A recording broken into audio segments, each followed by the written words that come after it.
بن کے رحمت یہ پھر چھا گیا، کیسے تجھ سے کروں سامنا، گر رہا ہوں ذرا تھامنا۔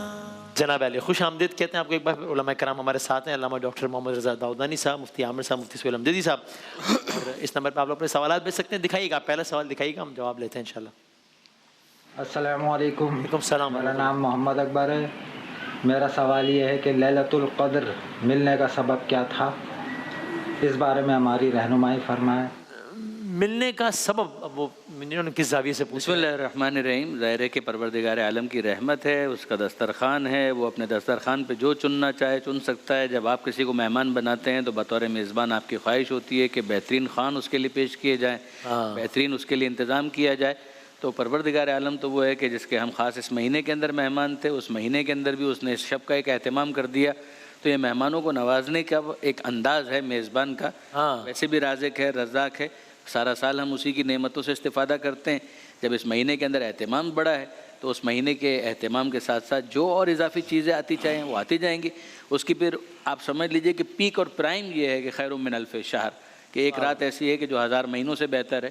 اس سے زیادہ اور کیا ہو سکتا ہے کہ پروردگار عالم نے کہا کہ بس اس ایک رات کے اندر۔ گزشتہ امتوں کے اندر یہ کہا جاتا ہے، بعض روایت کے اندر آیا ہے کہ عمریں بہت طویل ہوا کرتی تھی، اور پیغمبر اکرم صلی اللہ علیہ وآلہ وسلم کو ملال تھا کہ میری امت اس انداز سے اتنی کوانٹیٹیولی عبادتیں نہیں کر پائیں گی۔ تو پروردگار عالم نے ملال پیغمبر صلی اللہ علیہ وآلہ وسلم کو خیال کرتے ہوئے یہ بھی ایک رخ ہے سوچنے کا کہ یہ اہتمام کیا کہ ایک رات ایسی رکھ دی جائے کہ کوالٹیٹیولی وہ اتنی زیادہ ہائی ہو کہ جس میں عبادت کی جائے وہ 1000 مہینوں کے برابر ہو جائے۔ کیا کہنا ہے قبلہ اس میں فرمائیے آپ بھی۔ بسم اللہ الرحمن الرحیم۔ وہ کہتے ہیں من جدہ وجدہ، جس نے کوشش کی اس نے پا لیا۔ تو شب قدر کو پانے کے لیے جو ایک کوشش چاہیے، اس کی تڑپ چاہیے، اس کی جو طلب چاہیے، وہ اگر بندے کے اندر ہو تو انشاءاللہ امید ہے کہ وہ پا لے گا۔ یہ شب قدر ہمیں صحابہ کرام کی تڑپ اور طلب سے ملی ہے۔ جب ان کے سامنے شمویل کا ذکر کیا گیا کہ وہ 1000 سال تک جہاد میں تھا، روزے سے تھا، اور 1000 سال تک مستقل جو ہے وہ اللہ تبارک و تعالیٰ کی عبادت کرتا رہا، تو اس کے بارے میں سن کے حیران ہو گئے صحابہ کرام۔ ان کی حیرانگی اور ان کے اس رشک پر، اس تڑپ پر اللہ تبارک و تعالیٰ نے یہ لیلۃ القدر جو ہے وہ عطا کی۔ تو بندہ جب تڑپتا ہے نا، کسی چیز کی طلب کرتا ہے تو اللہ تعالیٰ عطا کر دیتا ہے۔ وہ کہتا ہے والذین جاہدوا فینا لنہدینہم سبلنا، جو ہماری طرف بڑھتا ہے ہم اس کو اپنی طرف راستہ دیتے ہیں۔ تو بندہ اس کی طرف بڑھے، ایک قدم بڑھے گا وہ 10 قدم، بندہ جو ہے وہ چل کے جائے گا وہ دوڑ کے آئے گا۔ کوئی ہو طالب اس کا، کوئی چاہے طلب کرنا چاہے، کوئی شب قدر کا جو ہے وہ قدردان ہو تو انشاءاللہ اس کو ملے گی۔ کیا کہنا ہے آپ فرمائیے گا۔ بسم اللہ الرحمن الرحیم، صلی اللہ علیہ وآلہ وصحبہ وبارک وسلم۔ اصل میں ہم تو یہ تو ضرور سوال کرتے ہیں کہ یہ شب قدر ہمیں کیوں ملی۔ اب دونوں حضرات نے فرمایا یعنی اتنا کرم کہ یہ کنتم خیر امتن، کہ تم بہترین امت ہو۔ صحابہ کرام کو ملال ہوا تو اللہ رب العالمین نے فرمایا کہ انا انزلناہ فی لیلۃ القدر وما ادراک ما لیلۃ القدر لیلۃ القدر خیر من الف شہر، کہ اس امت سے کوئی بڑھ نہیں سکتا۔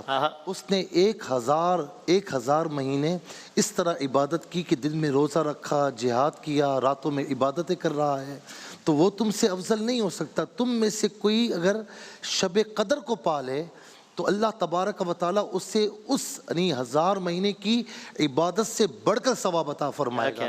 یہ تو عطا فرما دی گئی، لیکن اب دیکھنا یہ کہ ہم پاتے ہیں یا نہیں پاتے ہیں۔ یعنی جہاں پر کچھ طاق راتیں گزر جاتی ہیں یا خاص طور پر 27ویں شب گزر جاتی ہے تو گویا کہ رمضان مکمل ہو گیا۔ یعنی رمضان مکمل ہوا تو اس کا مطلب ہے کہ نمازیں بھی گئی، روزے بھی گئے، باقی عبادات بھی گئیں؟ نہیں، رمضان مکمل ہوا ہے لیکن ہمیں بہت بڑی تربیت فراہم کر کے جا رہا ہے۔ تو ہمیں چاہیے کہ ہم ہر رات خاص طور پر ان طاق راتوں میں کوشش کریں کہ اللہ رب العالمین ہمیں شب قدر عطا فرمائے۔ اس میں پہلے بھی ضمناً بات ہو گئی، ایک بات اگر آپ لوگ بتا دیجئے as a tip, as an advisory, آج کی رات، آگے شب 27 آنی ہے، آگے شب 29 آنی ہے، کیا کرنے کا کوئی 1 یا 2 بہترین عمل ہے اگر بتا؟ قرآن نازل ہوا تو قرآن پڑھیے، استفادہ کیجئے، کم سے کم 1 صفحہ ایسا طے کر لیں کہ ترجمے کے ساتھ پڑھیں گے، ساتھ میں کسی کو بٹھا کر پڑھیں گے، کچھ وہ کہے کچھ آپ کہیں، آیتوں کو دیکھیں اور ایسا سمجھنے کی کوشش کریں جیسے بچے